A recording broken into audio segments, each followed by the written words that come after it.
Já estamos de volta para o último bloco do programa Eclésia dessa noite, falando sobre Maria Madalena, essa personagem importante da Bíblia, aquela mulher que primeiro viu Jesus após a sua ressurreição. Tem tantos mitos e lendas sobre a figura de Maria Madalena. Ele é confundido também com outros personagens bíblicos, como a gente já bem explicou aqui no programa, sobre ela que a gente está falando no dia de hoje, porque no dia 22 de julho a igreja comemora a memória litúrgica de Maria Madalena. Aliás, nós recebemos aqui uma mensagem, acho que eu me perdi aqui, alguém dizendo, tá aqui, ó. Não, esqueci agora, alguém mandou aqui, me perdi, já acho já o nome de quem mandou, dizendo uma cidade na qual Maria Madalena é padroeira, uma cidade aqui no Brasil, já vou achar. Mas tem lá na França, Padre Guido, na cidade chamada São Máximo, a Basílica de Santa Maria Madalena, uma basílica dedicada a Santa Maria Madalena, lá no sul da França. Por que no sul da França, Padre Guido? Sim, tem uma tradição que vem até de um evangelho apócrifo, que diz que na hora da morte de Maria Madalena, a morte que aconteceu na atual Turquia, ou Ásia Menor, o corpo dela foi levado milagrosamente para o sul da França, nesta cidade, onde até hoje existe uma catedral a ela dedicada. Então, por isso que lá a França ficou com essa tradição. Então, sim, tem uma tradição, exato. Eu achei aqui o contato do nosso telespectador, a Kelly que está mandando para a gente aqui, ela é da cidade de Teixeira, na Bahia, não, na Paraíba, cidade na Paraíba, que está dizendo que essa cidade lá de Teixeira, na Paraíba, tem Maria Madalena como padroeira. E tem uma outra pergunta, agora que sim, da Kelly de Alto Taquari, no Mato Grosso, aproveitando aqui, ela queria saber. A gente já falou aqui sobre, o senhor falou bastante sobre a Marta, né? A outra Maria e também Lázaro. Lázaro, Maria e Marta têm algum parentesco com Jesus? Não, é somente um relacionamento de amizade. Marta, Maria e Lázaro eram irmãos, né? E é bela essa sua colocação, porque foi Marta que solicitou, chorando, solicitou Jesus a fazer alguma coisa, mesmo diante da morte que já havia acontecido há 4 dias do seu irmão Lázaro. E Jesus atendeu o pedido e foram lá na gruta, que era como cemitério, eram grutas, e aconteceu a ressurreição de Lázaro. Padre, algumas pessoas querendo saber justamente sobre a morte de Maria Madalena. A gente tem dados para saber a data específica da morte de Maria Madalena? Não, não temos a data específica, não está registrado em nenhum documento. Sabemos que continuou falando bem de Jesus. Se é verdade aquela tradição, conforme o Evangelho Apócrifo, que ele acompanhou João Evangelista e Nossa Senhora até a cidade de Éfeso, onde João terminou a sua vida, e de onde, conforme também a tradição, Nossa Senhora foi elevada com o seu corpo glorioso e a sua alma para o céu. E tudo diz que ele deve ter terminado a sua vida lá na atual Turquia, na cidade de Éfeso. Porém, não temos nenhum dado. É bom esta sua pergunta para deixar bem claro. Uma vez que Maria Madalena anunciou aos apóstolos a ressurreição de Jesus, a Bíblia não fala mais nada dela. Não tem nenhuma informação mais? Não, nem temos nenhuma outra informação. Uma telespectadora aqui que mandou mensagem para a gente, infelizmente ela não deixou o nome nem a cidade. Ela disse que ela ouviu falar em algum lugar que naquela época apenas as pessoas que eram muito próximas poderiam visitar o corpo de alguém que morreu ali da família. Nesse caso, a própria Maria, mãe de Jesus, de repente não poderia fazer esse trabalho que Maria Madalena foi ao 3º dia lá para levar os bálsamos, os perfumes. Poderia ser a mãe dele ter feito isso? Olha, Maria vivia um momento muito delicado da sua vida. Imaginamos, porque ela assistiu ao processo sumário contra Jesus sem nenhuma defesa e que resultou na condenação à morte.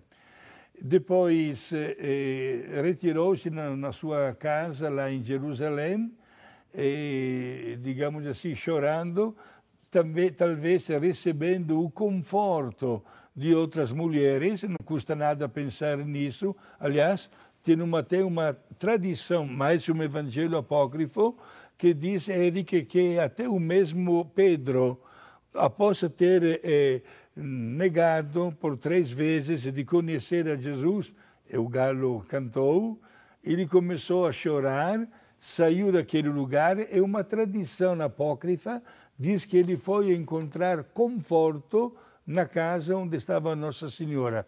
Veja só os evangelhos como apresentam cenas que podem também ter acontecido de verdade, né?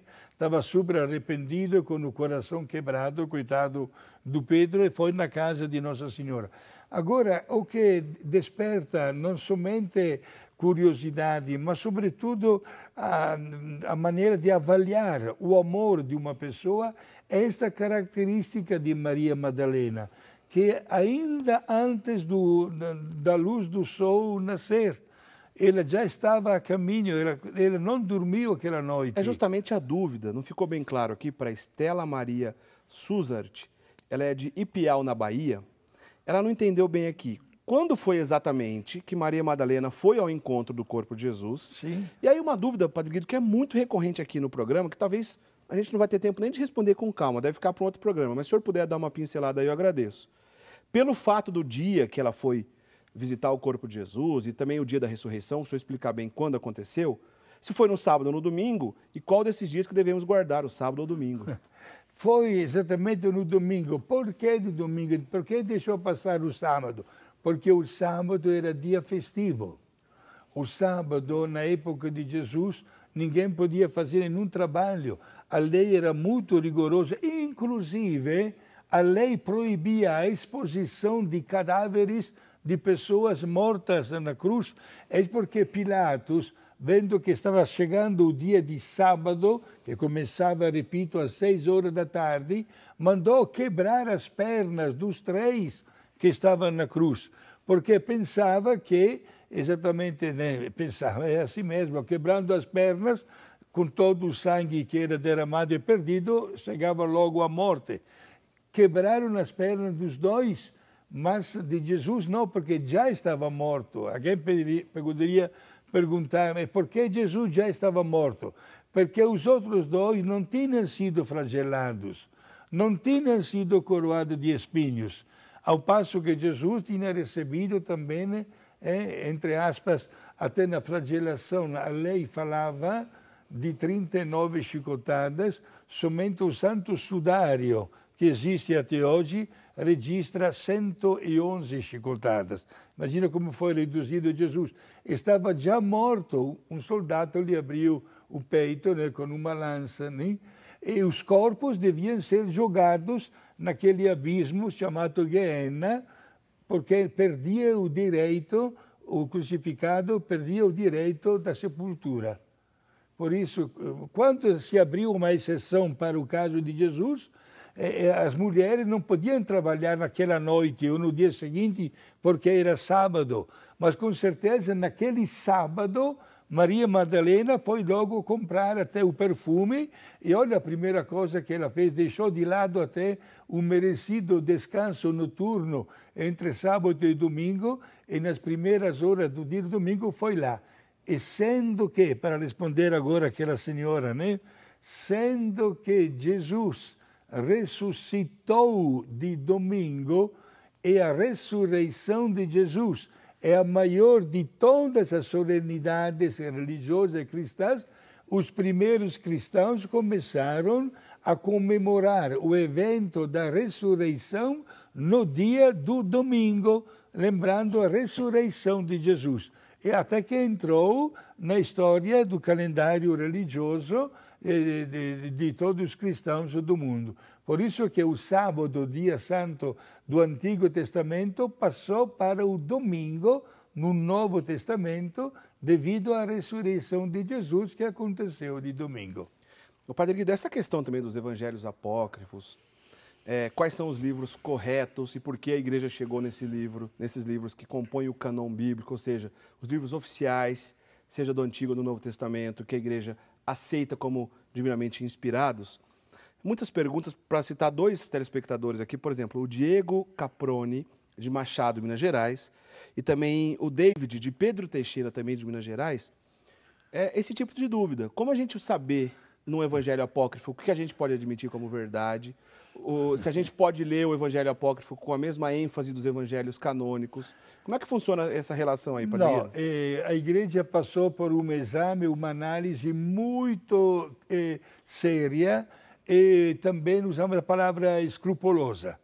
Não foi fácil nem para a igreja determinar quais livros estavam divinamente inspirados, certo? Sobretudo porque anunciamos no primeiro e no segundo bloco de hoje, esta corrente filosófica do gnosticismo apresentava os seus produtos como evangelhos e usava até o nome de santos e de santas para adquirir maior credibilidade. Por isso que tem Evangelho de São Tomé e outras figuras daquela época. Sim. Por exemplo, nós temos o Evangelho de São Mateus, reconhecido como divinamente inspirado. Mas existe um Evangelho apócrifo de São Mateus. Com o mesmo nome. Com o mesmo nome, veja, era assim. E sendo que ninguém tinha documento nas mãos, muita gente começava a acreditar a respeito da veracidade do conteúdo destes livros.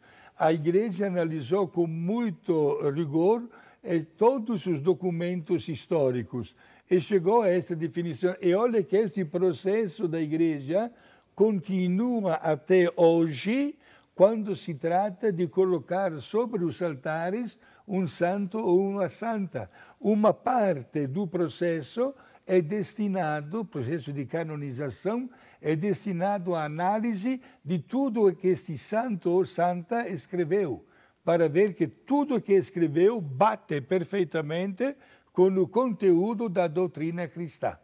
Muito bem. A gente já está caminhando para o final do programa, acho que dá tempo de eu responder essa ainda. É a pergunta do Olmes Faé, de Bento Gonçalves, no Rio Grande do Sul.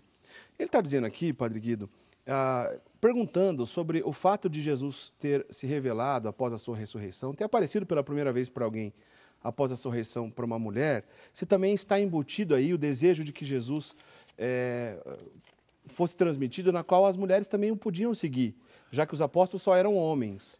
Também tem isso aí está embutido nessa história? É a pergunta do Olmes. Sim. Digamos que a mentalidade da época de Jesus era um pouquinho machista, digamos assim. E talvez este fato de Jesus querer bem a este grupo de mulheres que acompanhavam, de uma maneira especial, Maria Madalena, pode ter despertado até um ciúme, uma inveja da parte até dos mesmos apóstolos, que eram homens também, né? Talvez Jesus, através disso, ensinava já naquela época a valorizar mais a mulher dentro da igreja. Hoje, graças a Deus, temos uma integração muito boa e constante na aula da ajuda ao sacerdote, da catequese, da liturgia, do canto, etc., nós notamos que a participação é grande. Um fenômeno que talvez centenas de anos atrás, digamos assim, nem se admitia. Há ainda algumas resistências, para entender melhor. Eu sou italiano. Lá na Itália, até hoje, ter um ministro da Eucaristia mulher é difícil. É um pouco difícil. Veja só como é que estamos já no ano 2015. Por quê? Porque por tanto tempo foi só a parte masculina como serviço no altar.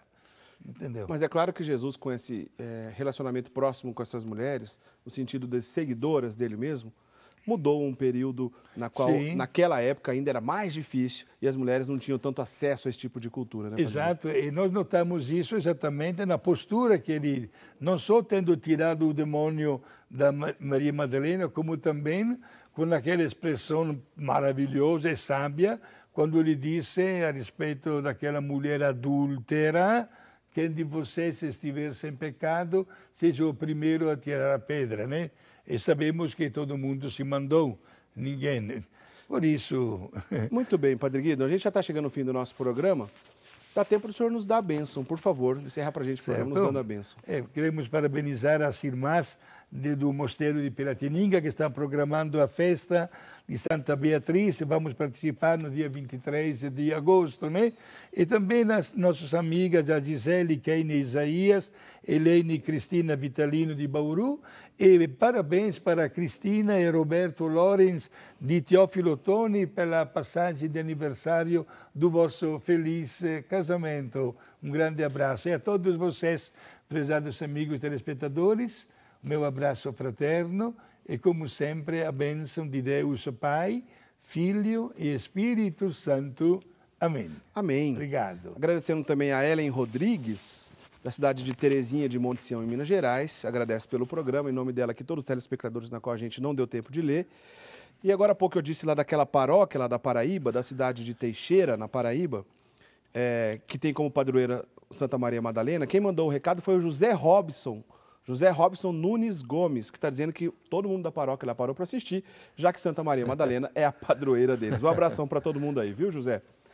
Outras cidades que participaram aqui com a gente, algumas a gente já leu aqui, outras não, mas recebemos mensagens de Pitangui, Minas Gerais, Teixeira, na Paraíba, Mogi Guaçu e Apiaí, São Paulo, Pedro Teixeira, em Minas Gerais, Brejo da Cruz, Paraíba, Guarulhos, São Paulo, Turilândia, Maranhão, Mogi Guaçu, Mirassol do Mato Grosso, entre outras. Muito obrigado pela participação de todo mundo. Foi uma alegria estar aqui com vocês. Nós falamos sobre Maria Madalena, sobre os 3 assuntos que a gente tinha destacado, que foi o exorcismo, gnosticismo e evangelhos apócrifos. Mas a gente volta nesses assuntos em outras oportunidades. E não deixe de acessar o nosso site, rs21.com.br, que é o nosso portal, clicar em programas, achar o programa Eclésia e conhecer um pouquinho dos programas que a gente já fez nas outras semanas, tá certo? Semana que vem, dia 4, é o Dia do Padre e a gente dedica o programa da semana que vem sobre o Ministério Sacerdotal. Boa semana e a gente se encontra então daqui a uma semana, na próxima terça-feira. Valeu, tchau, tchau.